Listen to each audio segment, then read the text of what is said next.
Vinicius কালো, কুচকুচে কালো, তবে তার চোখের জল কালো নয়। প্রতিপক্ষের খেলোয়াড়রা যখন বানর কিংবা ভিনি মরে যাও বলে চেঁচায়, ঠিক তখন ভিনির চোখ থেকে বেয়ে পড়ে ওই অশ্রু কালো নয়, বরং এক সূর্যের আলোয় লুকানো ছিল ওই চোখে।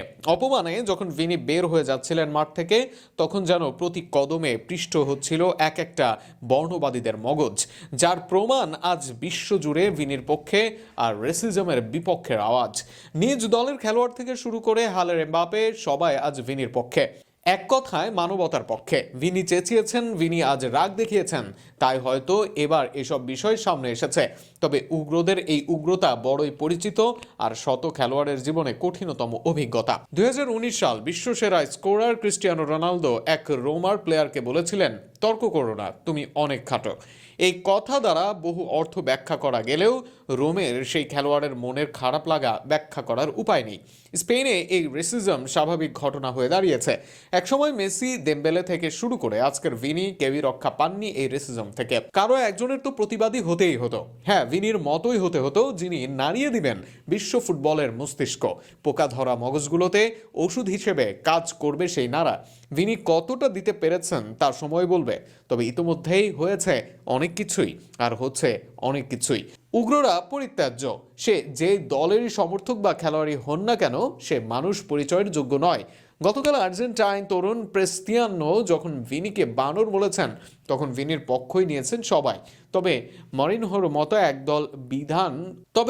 মতো একদল বিদ্বান হয়তো সব সময় পরিত্যাজ্য।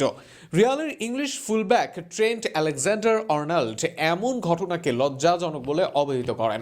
ম্যাচ পরবর্তী সাক্ষাৎকারে এই ইংলিশ তারকা বলেন, আজ যা ঘটেছে তা ফুটবলের জন্য লজ্জাজনক এবং পারফরমেন্স ও অসাধারণ গোল সবকিছু ছাপিয়ে গেছে। ভিনি তার ক্যারিয়ারে বহুবার এমন ঘটনার শিকার হয়েছে। এমন এক রাত নষ্ট করা লজ্জাজনক। ফুটবল বা সমাজে এর কোনো জায়গা নেই। এটি জঘন্য। মাদ্রিদের অধিনায়ক ফেদে ভালভার্দে বলেন, মুখ ঢেকে কিছু বলার মানে সেটি ঠিক কথা নয়, এটি দুঃখজনক।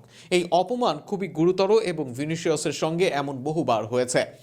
মরিনোর মন্তব্যের সমালোচনা করে রিয়ালের সাবেক মিডফিল্ডার ক্লারেন্স সিডর্ফ অ্যামাজন প্রাইমে বলেন, আমার মনে হয় তিনি এখনও আবেগপ্রবণ ছিলেন, বর্ণবাদকে ন্যায্যতা দেওয়ার চেষ্টা করে। তিনি যেন বলছেন, ভিনিসিয়াস আপনাকে উস্কালে বর্ণবাদী হওয়া ঠিক, যা সম্পূর্ণ ভুল।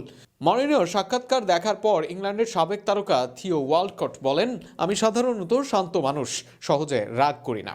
মরিনো ফুটবলে যা করেছেন তা আমি ভালোবাসি, কিন্তু এখানে তিনি খারাপ সিদ্ধান্ত নিয়েছেন। হয়তো এটি সেই রাত ছিল যখন তার ক্যামেরার সামনে আসা উচিত ছিল না।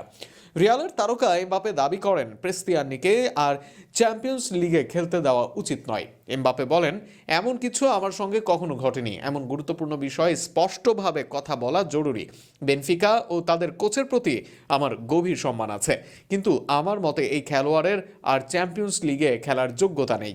ইউরোপের সর্বোচ্চ প্রতিযোগিতায় এমন আচরণ মেনে নেওয়া যায় না।